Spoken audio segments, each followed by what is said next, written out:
No módulo 2 iremos aprender um pouco sobre a história da análise de relacionamentos. A teoria é sempre um pouco mais chata, mas é necessária.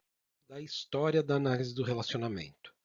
Isso é uma técnica usada para investigação que vem de centenas de anos e tudo começou com o caderninho de anotações. Então, os investigadores faziam as suas entrevistas, as suas visitas, as suas verificações, anotavam no caderno e continuamente ao longo do tempo eles iam verificando esse caderno para procurar consistências e relacionamentos, quem conhece quem convive com quem e assim por diante. Aí a gente começa a ter uma técnica mais apurada, que é aqui na primeira geração, onde os investigadores, isso começa na Inglaterra, onde os investigadores começam a usar o que se chama de matriz de associação. Alguns chamam de matriz de atividade, porque depende da simbologia que você utiliza. Você pode usar associação ou atividade. Então, nessa matriz, a gente tem aqui o nome dos envolvidos, das pessoas que fazem parte da investigação, suspeitos, testemunhas e assim por diante. E você utiliza essa matriz, esses quadros de combinação, para determinar alguma coisa com uma simbologia pré-determinada. Nesse caso aqui, a bolinha preenchida de preto é uma relação confirmada, a bolinha preenchida de branco é uma relação suspeita, ou seja, não há confirmação de que o nome 1 conhece o nome 2 ou de que a empresa 1 conheça o nome 8. Então, essa simbologia e os indivíduos-chave são preenchidos com uma cruz. Obviamente, essa simbologia pode ser utilizada de diversas maneiras. Você pode criar símbolos adicionais e contar a sua história a partir a história de relacionamento a partir de uma matriz de associação. Bom, aí vem uma nova técnica que é o quadro de crime.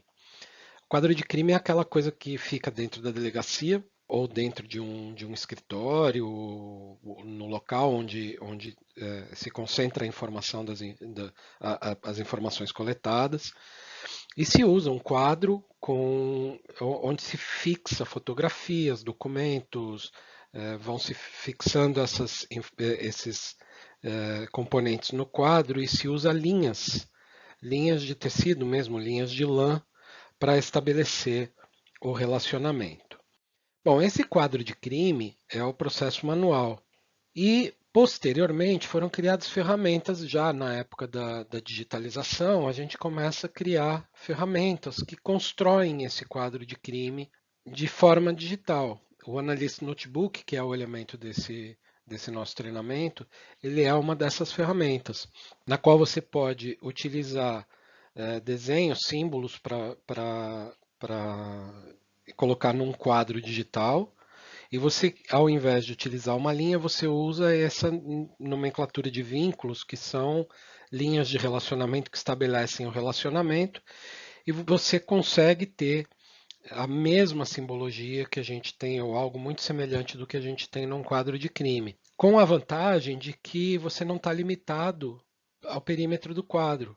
Esse quadro ele pode se expandir ilimitadamente, você pode criar quadros com uma quantidade enorme de informação, e informação muito mais complexa, muito mais rica. Além do que você pode transportar essa informação para outros locais. Então essa é a segunda geração.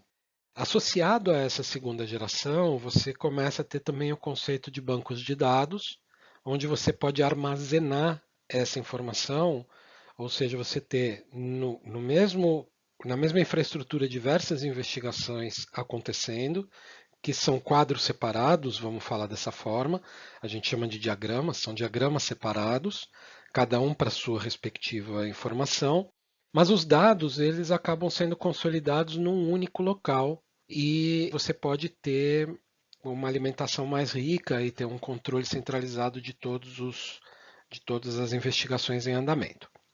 Por fim, a gente tem uma terceira geração, que é a geração da automação. A geração da automação, ela já começa quando você tem um conjunto de dados, um conjunto de dados provenientes de sistemas diversos e você utiliza recursos de tecnologia para que esses dados sejam convertidos em diagramas de relacionamento.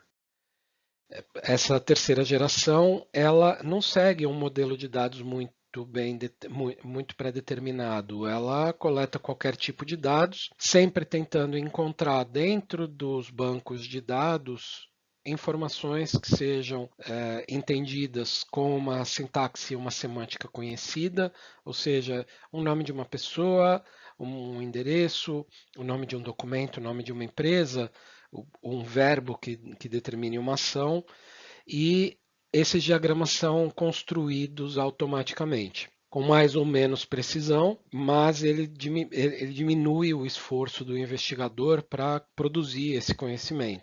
A desvantagem é que você não tem tanto controle sobre o que está sendo produzido de conhecimento e você pode ter relações que são falsos positivos. Você aumenta, se esta geração for mal configurada, esse recurso for mal utilizado, você vai sempre ter o risco de falsos positivos. Esse aqui você sempre vai ter o risco de ter carência de informação, né? Então é uma dualidade que você tem que conviver e existem recursos hoje, inclusive na evolução do I2, nos quais você combina as duas situações. Então você tem a capacidade de modelar os dados para serem representados como um especialista, um investigador representaria, e automatizar o processo de construção desses diagramas utilizando os processos da terceira geração. Então, esse aqui são historicamente os recursos de análise de relacionamento. Essa terceira geração, ela, neste momento da humanidade, da tecnologia, existem muitos esforços para que isso seja produzido por inteligências artificiais. As inteligências artificiais, elas geralmente aprendem com o passado. Então, elas aprendem com a representação do ser humano. Então, é muito comum a gente ouvir que a inteligência artificial vai fazer. Inclusive, tem muitos fornecedores de tecnologia que dizem isso, que a inteligência artificial vai tomar conta disso para você. Cuidado com isso, porque a inteligência artificial ela vai se ajustando até um ponto em que ela não consegue mais perceber as nuances do criminoso ou da má intenção ou outras coisas, porque ela trabalha fundamentalmente com anomalias. A presença do ser humano é sempre necessária.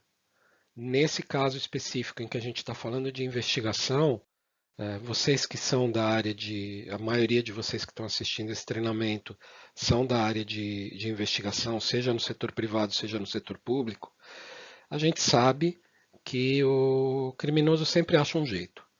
Ele sempre vai encontrar uma forma nova, e essa forma nova é algo que a inteligência artificial não aprendeu ainda. Alguém tem que ensinar para ela. Então a gente sempre tem que tomar cuidado com esse nível de automação muito mais sofisticado.